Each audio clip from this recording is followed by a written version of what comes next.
Good morning, good afternoon, good evening. Hey, how y'all doing, man? Hope everybody's good. Hope everybody's great. All right, man. So today's episode, I don't know why my lips are so shiny. My lips are just shiny, man. Look at that. Look, even if I wipe them, they still shiny. I don't know why. Look at this. I don't have nothing on my lips. I just look good like that. I can't help it, man. I'm sorry. My teeth may be a little yellow though. Oh man, I gotta get some teeth whitening. I'm doing a show. I'm kidding. My teeth ain't yellow. They're a little tinted, but they ain't yellow. I mean, I brush my teeth 3 times a day. All right, so look, man. Today's episode. Today's episode. We're gonna talk about. There's this attorney who talks about Drake's case, and I want y'all to watch this video with me because I think she brings up some great points of what's going on in this case. I haven't really seen anybody talk about some of the things she talked about in the case. Well, at least that's a lawyer, you know what I'm saying, or an attorney. So we're gonna get into that. Before I get into that, Legendary Spill, this is Torture Talk. If you like the content, please consider subscribing. If you're new here, let me work for your subscription today. All the beautiful, single, sexy ladies, put one in the chat. All the fellas, y'all know the final ones that just don't harass them. I don't sell no merch, but I do have content absolutely free. But if you want to leave a donation, link is in the description right here on the screen. Cash App. They call me the Hidden Gem. 1,300 subscribers, over 13, 14, 15, 18,000, almost 18,000, almost 19,000. Yes, we celebrate when we get to 25,000. Cash prize will be given away. And yes, I am the King of the North. Let me know what kingdom you are from. Also, go subscribe to Torture Talk After Hours. That's right at the pin, right at the top of the description. Just click it, subscribe, or do it later or when you have time. It don't matter. So look, let's get to it, man. Let's do it. All right. So let's get to it, man. Top musician attorney, top music attorney. So let's get it, man. Actually, Drake's lawsuit is dangerous. What we're trying to focus on is the impacts that this case could have in the long run. Drake is hemorrhaging an incredible amount of money. Lawyers, a private investigator, trying to get Lucian's phone. Here's some of the juicy stuff we normally don't get to see until the actual trial. There is so much happening. And there's one thing I found that no one else has reported on that I think is huge. Has anyone considered what's going to happen if Drake wins his defamation lawsuit? I'm talking. Yeah. Before she continued, um, I seen a couple of her episodes before. I don't think she dropped as many episodes, or maybe I'm just not in tune with a lot of her stuff. But she's pretty good at what she does. Also too, um, I don't think a lot of people have not, has not, have not. What would you say? Has not or have not? You know what I'm saying? A lot of people didn't think or don't think. Didn't or don't. Which one? People just don't think that what the ramifications will be when it comes to this lawsuit if Drake wins. I think a lot of people ain't paying attention. And I think a lot of people are saying things and really don't know what they're talking about. But let's get it. About from the standpoint of censorship by music distributors reported on that I think is huge. Has anyone considered what's going to happen if Drake wins his defamation lawsuit? I'm talking about from the standpoint of censorship by music distributors, and also the impact on rap lyrics, rap battle culture. The reality is that Drake's defamation lawsuit could be a much bigger deal than people realize. So I was going through the court's docket today. I was looking at all the new things that have been filed in the lawsuit because there is so much happening. And there's one thing I found that no one else has reported on that I think is huge. And that has to do with the allegation that actually Drake's lawsuit is dangerous. So look, recap. Drake files this defamation lawsuit in January of this year. And the lawsuit is in regards to Kendrick Lamar's Not Like Us song, but it's not against Kendrick, it's against his record label, Universal. Now, obviously, Universal. But here's the thing, too. Universal isn't Kendrick's record label. It's not. Universal isn't Kendrick's record label. I think Interscope, PG Lane, Interscope. I think Universal is just the umbrella that everybody's under. You know what I'm saying? But let's keep it going.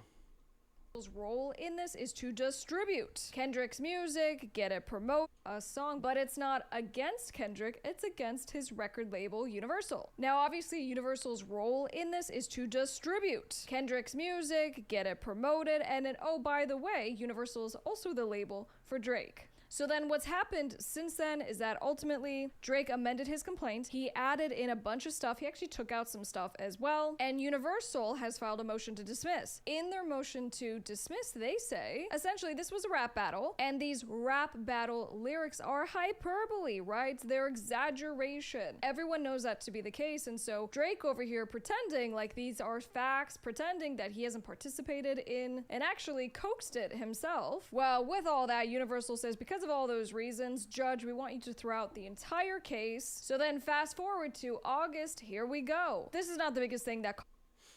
So, I just don't understand, right? Maybe some Drake fans can help me understand this. And I'm not trying to pick on y'all. I'm really not. But I want to understand something. And this is the question I have for y'all. Do y'all think it's okay? Do y'all think, and forget everything else. I want y'all to answer one question, just yes or no. Do you think it's okay? And only the Drake fans, because we want everybody over here. We want all of y'all over here, even the Glazers, right? I'm not kicking you out. You can say what you want. Don't bother me. But I just want to ask you a question without any other explanation behind it. Do you think it's okay for an artist to sue a record label over a diss track? I don't want to. It's just a yes or no answer. I don't care for your explanation. Just yes or no. If one artist dissed another artist, and the other artist dissed the other artist back, and they went back and forth, do you think it's okay for that one artist to sue the record label essentially over the diss track? Do you think that's the case? Do you think that's cool? Just a yes or no answer. That's it. My eye, but one of the updates had to do with the CEO of Universal, Lucian Grain. It could be Grenache. I'm going with Grain. So essentially, Drake's team served discovery and was like, we want to see everything that's on your phone as far as communications, relevant to the contracts that you did with these artists, the negotiations. And Lucian, well, I should say Universal on behalf of Lucian, came back and is like, absolutely not. So that's one fight that's going on right now. I heard someone describe this. He's like, the fact that... I didn't know that. I didn't know. I did not know that Drake asked for his phone. They asked for his phone. I thought maybe records, maybe files or something. I'm thinking like maybe in a file cabinet in the closet on the 14th floor in some building in New York. I'm thinking that maybe that's what he's talking about, but not actually his phone. Here's my phone. Everything in it. Just swipe to the left. Don't swipe to the right. Might see something on the right. It's crazy. They're trying to get Lucian's phone to see all of his conversations and his private pictures and his private everything. And I go, that's not quite how it works. So as an actual litigation attorney, I can tell you that both sides are legally entitled to ask for anything that they think is going to help in the claims or the defenses. But it doesn't mean you can't have a fight and say, no, I don't want to give it up, which is kind of what's happening right now. All right, so that's one. Another update that happened had to do with a key witness, and the judge said, okay, on serving this key witness, and this is kind of interesting. The key witness is Kojo Asamoah, and Drake is alleging that Asamoah has knowledge over the tactics of the boosting of numbers. Remember, that's a big piece of this. He goes, not only did you, Universal, participate in the defamation against me, you've caused me damages, and you put me in a dangerous situation where people are coming onto my property, opening fire, as in gunfire. But a part of his overall allegations is that Universal has been juicing the numbers and making Not Like Us appear to be a whole lot more popular than it actually was. And my whole... And I said this in the other video. Drake mentioned Kojo in Family Matters. Not Like Us came out after that song. So I have to stress this because a lot of people don't understand. He's saying that Kojo inflated Not Like Us, right? But how would he had known that if the song didn't come out yet? That's number one. Number two, that must mean that Drake knows who Kojo is, and either he used him or he know people who used him. Because he said that Kojo did something. The song went number one. Y'all over there cheering. I'm just paraphrasing. This is what he said in the song, right? But how would Drake had known that? How would he had known that and Not Like Us didn't come out yet? I don't, if unless he heard Not Like Us. But if he didn't hear Not Like Us and he didn't know that Kendrick, because nobody knew that Kendrick was going to drop a song the next morning or the next day. Nobody knew that. Drake dropped a song, Family Matters. Then Kendrick dropped Meet the Grams. And then less than 24 hours, Kendrick dropped Not Like Us. How would he had known that? So Drake rapped about Kojo in Family Matters. And they're saying that Kojo was the one inflating the numbers. But Family Matters came out before Not Like Us, and Drake talked about Kojo. So how would he have known that? Maybe there's a reason. I don't know. Maybe somebody can explain it to me. I don't know. Thing on this was, well, it kind of sounds like you probably know what Universal is doing as business practices to market, to promote its artists because you're one of them. And so it actually was. And my whole thing on this was, well, it kind of sounds like you probably know what Universal is doing as business practices to market, to promote its artists because you're one of them. And so part of the question was, well, is Universal doing something different with this particular song, or are they doing what they normally do for all of their big artists on the roster? Now, regardless of where you guys fall on this, whether you're team Drake or team Kendrick Lamar or team Universal, what we're trying to focus on here is the impact that this case could have in the long run. So anyway, back to this key witness. They were having such a hard time serving this witness the subpoena. And in fact, they had 11 failed attempts and spent, on a private investigator, $75,000. And so in the realm of Drake is hemorrhaging an incredible amount of money right now on this case, on the lawyers, on, well, a private investigator. I want to say this, and I want y'all to understand something. Because a lot of y'all think that Drake has all this unlimited money. You have to understand something. Drake has money. Don't get me wrong. $75,000 cash is a lot of money. A lot of y'all might think that because Drake has millions and millions of dollars, that y'all think that that's no money to him. $75,000 is a lot of money. I want y'all to understand something. When it says Drake is worth $1 billion, just say, I don't know, I don't think he is, but this is just hypothetically speaking, say he's worth. That does not mean he has $1 billion. Does not mean that. Drake does not have $1 billion in his account. I want y'all to understand something. The richest man in the world, right? Elon Musk, richest man in the world, right? He had to get loans to buy Twitter. Twitter was asking for a certain amount of money. The richest man in the world had to get loans, or investors, I should say, which would be loans, I guess. Investors to invest money to help him buy Twitter. So when you tell me that Drake has all this money, you have to understand. On paper, it says one thing, but in your account, it says another thing. A good portion of these rappers don't have $250 million in their account. No. No, they don't. They don't have that type of money. They don't have $250 million in their account. No. A lot of y'all think that these rappers be having all this money. I seen an interview with I can't remember what rapper it was. I think it was Rick Ross. But I believe I seen an interview where they was saying like, or somebody was talking about Rick Ross and they was saying like, a lot of these rappers be saying they have this type of money, but they don't even have $1 million in their account. They don't. Because people go off a net worth and be like, oh, he's worth this. That must mean he's like that. No, doesn't mean that. Absolutely does not mean that.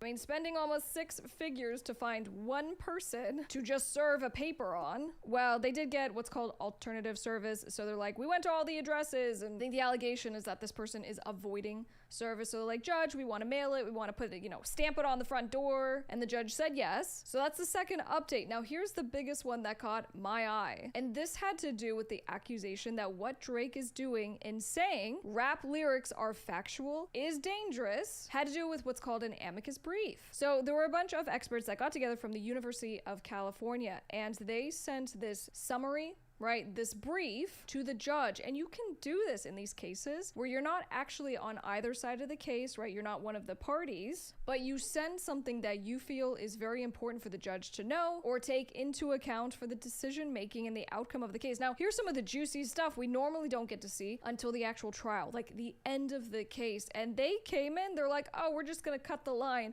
and go straight to the judge. All right, and here it is, identified as a brief of scholars. Okay, and then writing out, we have Chris, Jack, Adam, Kyle. And who are they? Well, they identify themselves as nationally recognized experts on the use of rap lyrics in court. They are criminologists, scholars of criminal justice, freedom of expression, and intellectual property, otherwise identified as Amicus. So they are experts on rap music and its use in judicial court proceedings, and they provide the court with, well, their thoughts on the matter. Drake's defamation claim rests on the assumption that every word of "not like us" shall be taken literally as a factual representation. This assumption is not just faulty, it's dangerous. This is a civil case, right? It's not criminal. But in criminal cases, this same discussion comes up about if you are on trial for your life and the prosecutor is going to the lyrics of your music to try to prove you're a real bad guy, or otherwise you committed maybe the crime that you're accused of because they're saying, well, you admitted it in your music. In the same kind of way, how are lyrics to be treated in the civil context? So that's what they're addressing here. When rap lyrics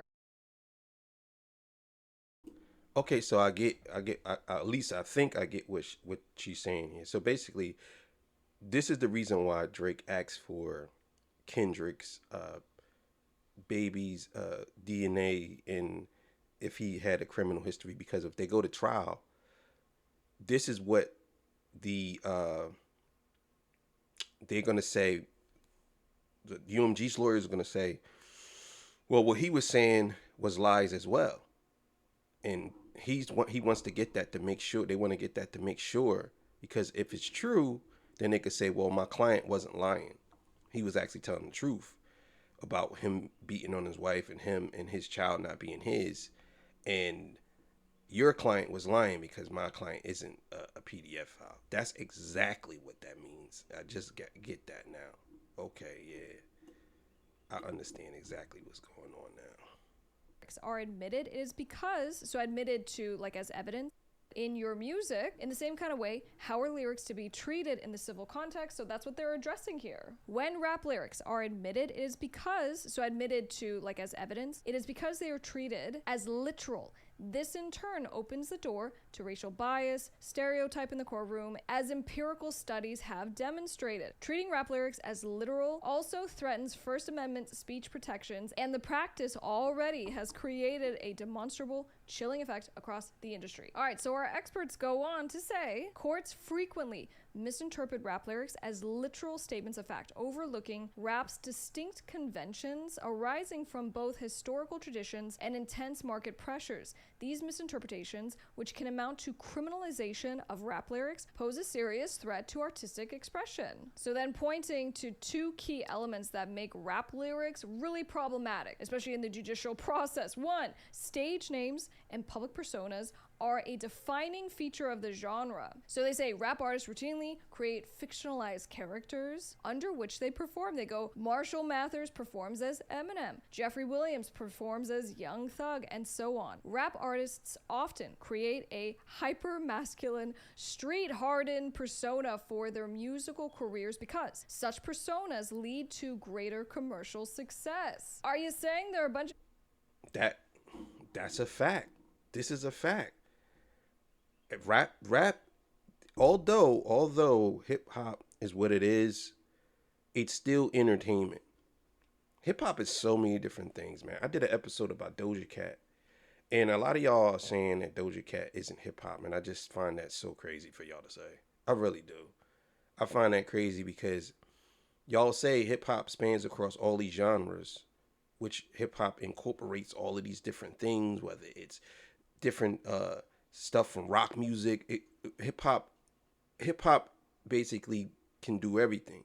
But for some reason, the artist that raps and does it's not hip hop.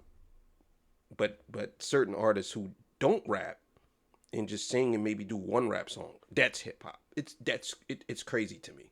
It's crazy. I mean, you might not like it, but it is what it is. But anyway, so this persona that a lot of these artists run around with, it is the image of you. Not you. It's not you per se, but it's the image what you want to portray to people. You get what I'm saying? Like it's like if I come out and I want to be, let's say, my first rap name was The Prophecy, right? The Prophecy. That was my first rap name, The Prophecy.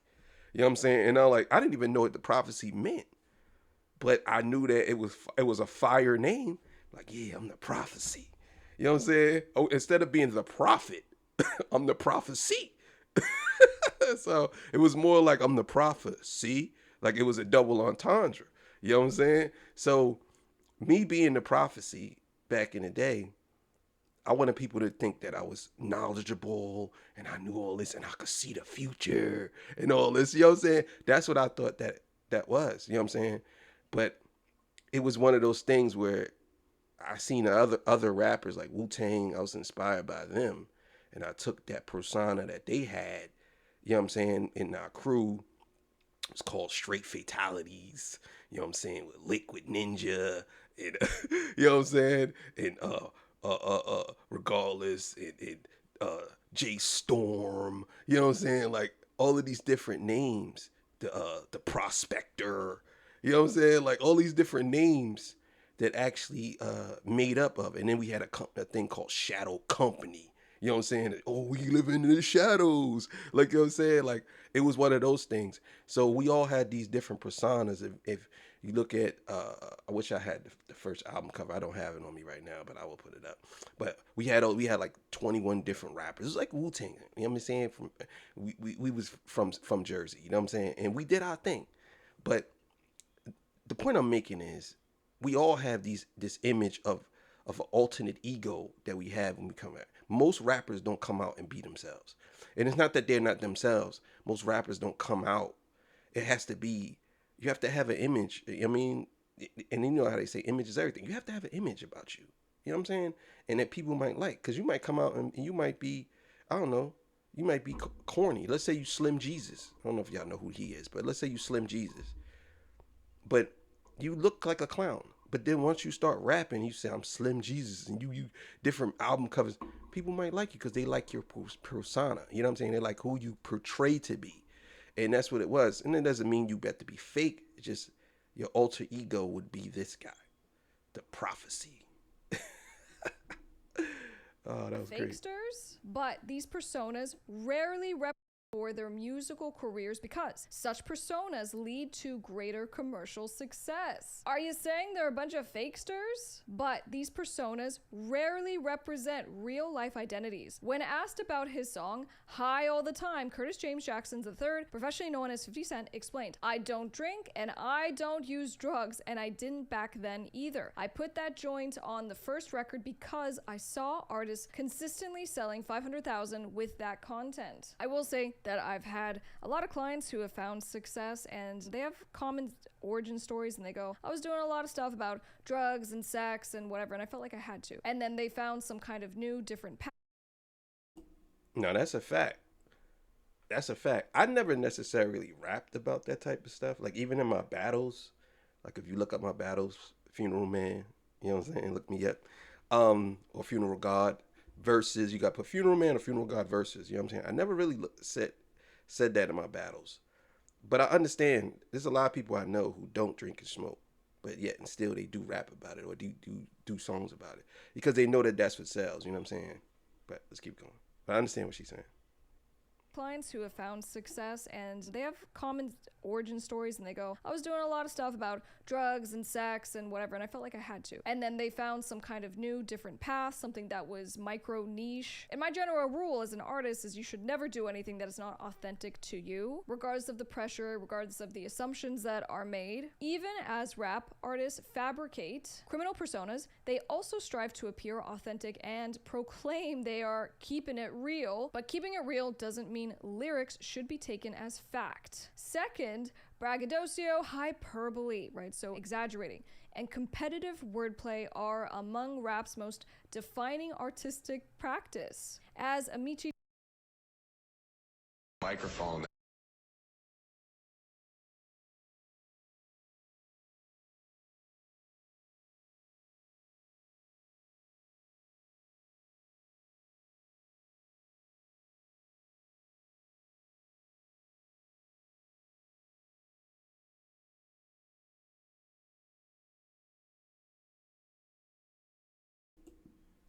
Sorry about that. I know it was on mute. But that goes the whole thing with the braggadocious thing. Um, some rappers' persona could be they the biggest drug dealer of all time, or some rappers' persona could be they're the most knowledgeable. It could be anything. You know what I'm saying? But that's your persona, and that's. But a lot of braggadocious rappers are not really out here trying to be like whatever they get. Oh, I got all these cars, I got all these women. It's like that's what they trying to do, and sometimes it works and sometimes that doesn't. But let's keep it going. Second, braggadocio, hyperbole, right? So exaggerating, and competitive wordplay are among rap's most defining artistic practice. As Amici discussed below, these characteristics define rap battles and diss tracks where exaggeration and lyrical cleverness take precedent over the truth. Rappers use these battles to showcase their lyrical skills, focusing on creative insults designed to entertain and impress their audience. Alright, so in other words, a part of this artistic expression is the verbal sparring, and actually saying a diss track, as vicious as it is, as graphic as it is, as hyperbolic as it is, the lyrics themselves are usually containing accusations of bad conduct, right? That's exactly what it is. It's a hip hop battles. Let's just say battles. Battles are nothing but a smear campaign. Now, understand what a smear campaign is. A smear campaign is different from just a regular campaign. Like a regular campaign, you could be saying you're the best, but a smear campaign is different. In politics, a smear campaign, you smear somebody and you say some things that the public will look at as kind of nasty. You know what I'm saying? This is what rap battles are. This is what battle rap is. Battle rappers, most of them are friends. A good 99% of them are cool with each other. I ain't gonna say friends, but they're cool with each other. But when they battle, they say things. It's kind of like being in the octagon, but with words. They're trying to get you out of here as fast as possible. Some people are trying to get you out of here as fast as possible through the first round or the second. Third round usually is reserved, but they're trying to get you out of here.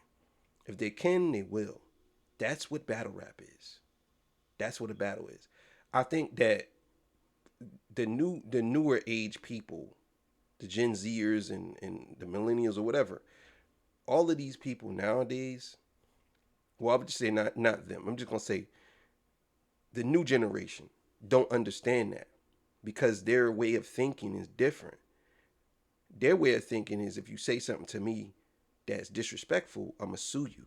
That's their way of thinking, and they carry that over into music. Some of them don't understand that this been going on for years, but they don't look at it that way because and I'm not gonna disrespect them by saying because they're soft or something like that. I'm just gonna say their way of thinking is different from our way of thinking. Our way of thinking is this is just a battle, that's just insults, that's sling. But their way of thinking is, I don't care if it's a battle. You shouldn't have never said that. That hurt my feelings, and that hurts people's feelings. You got to take people's feelings into consideration. You should be mindful of what you say because what you say can really hurt somebody's feelings. That's how they look at it. And whether they soft or not, that's up to you to interpret. But that's how they look at it. We look at it from a different angle. We look at it like it's just a rap battle, man. Whatever. That's why we so over it. They can't get past it. Drake can't get past it because he comes from that lineage of if you say something to me that I don't like, then I'm gonna do something about it. Whether it's sue, whether it's block you, anything. And on top of that, to make this real quick point, Drake keeps this up. He hangs around these young people. He's an older guy, but he hangs around these young people, which keeps him in that mind state. You know what I'm saying? So let's keep going. behavior. That is what, graphic as it is, as hyperbolic as it is, the lyrics themselves are usually containing accusations of bad conduct, right? Illegal behavior. That is what encompasses this. It's exaggeration, it's insults, and it's lyrics that are hitting below the belt. Going on to say, because of its rawness, battling is sometimes criticized as embodying the worst of violence, misogyny that rap is accused of promoting. But battle rap is not a corruption of black culture. It is the modern incarnation of long-held oral, competitive, and communal traditions that are seen throughout the African American experience. Going on to talk about how Jay-Z, DMX, Eminem all got their start in battling. Then going on to talk about how rap battling over time has just evolved. It went from freestyling to now more non-improvised versus composed and otherwise known today as diss tracks. And so they go on to also talk about Azalea Banks, Eve, Foxy Brown, Little Kim. All of them were actually threatening physical harm to their competitors. And so talking about violent things they wanted to do to each other or otherwise inciting violence, talking about killing, shooting, stabbing competitors. Diss tracks by famous artists draw the attention of hundreds of millions of people, even those who are not hip-hop fans, which was a part of what Drake argued, right? So he goes, especially with the Super Bowl halftime performance and just some of these additional places that the song was played, he goes, even to your argument that everyone knows that it's hyperbole and this is just a rap battle beef, his argument is this is now so widespread that people who are outside that bubble of knowing are now just going to think of me as a Pedialyte, and it has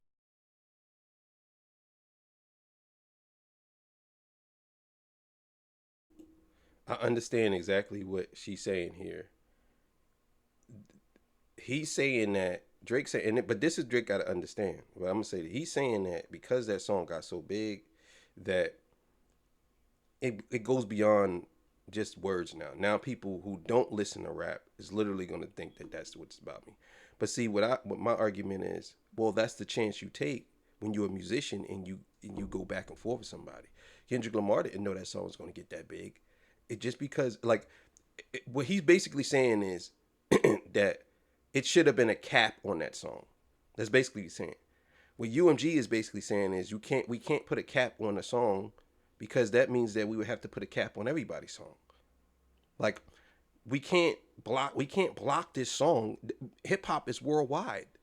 There's nothing you can do. If you would have made a catchy song, it would have went global too. I'm sure that people hear Drake songs back to back. It was global, right?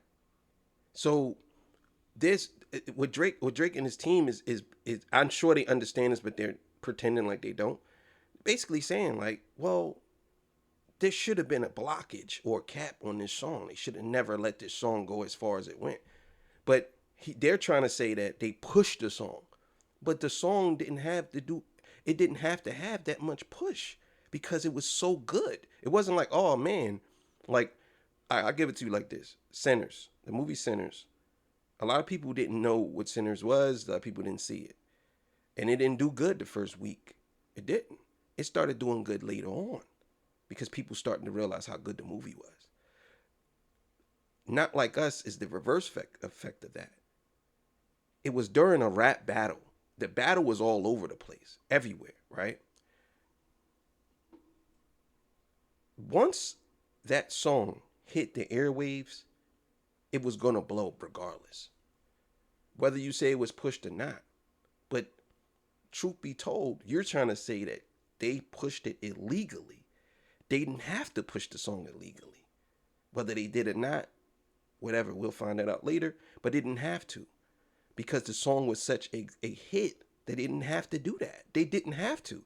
Regardless of what you're saying, how you saying it, Kendrick didn't know that song was going to get that big. Nobody did. But once it hit everywhere, it was everywhere.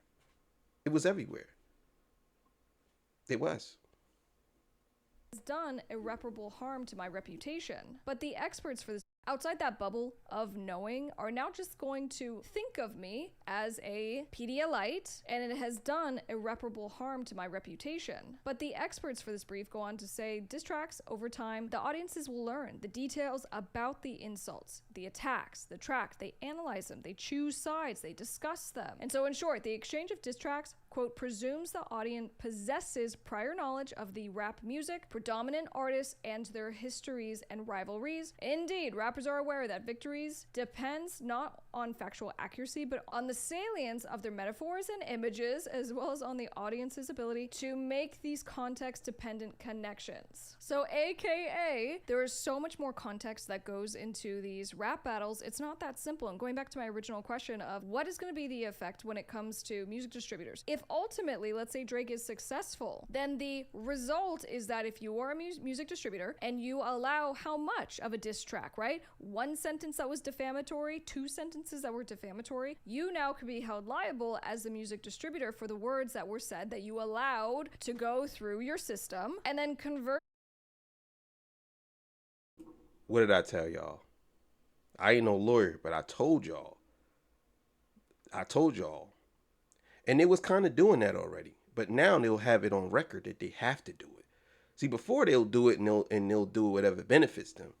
If Drake wins, now they have it to where they have to do it now. They have to.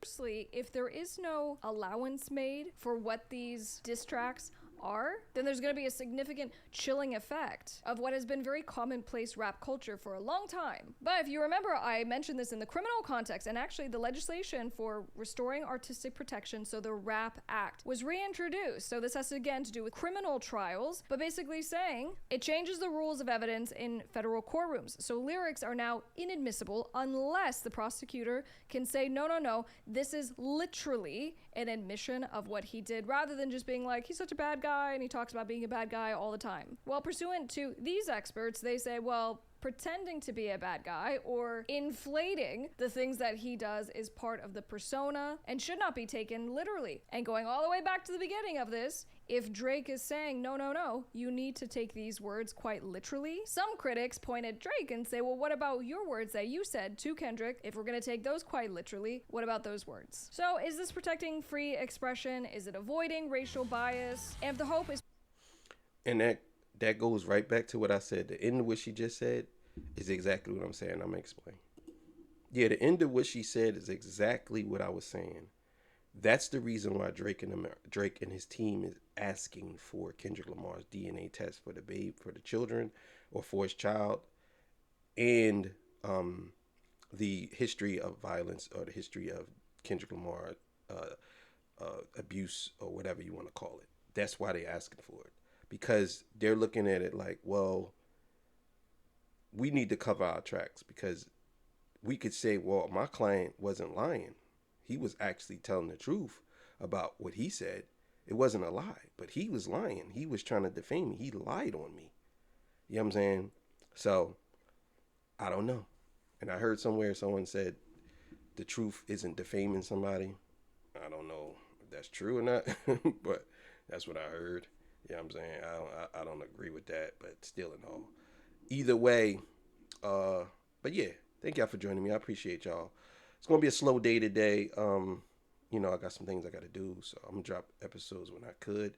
Make sure y'all go to Torch Talk After Hours over there. I have an episode that I'm just going to drop the episode. I'm just going to drop it. But I'll see y'all on the next one, man. Y'all have a good one. Peace. Bye.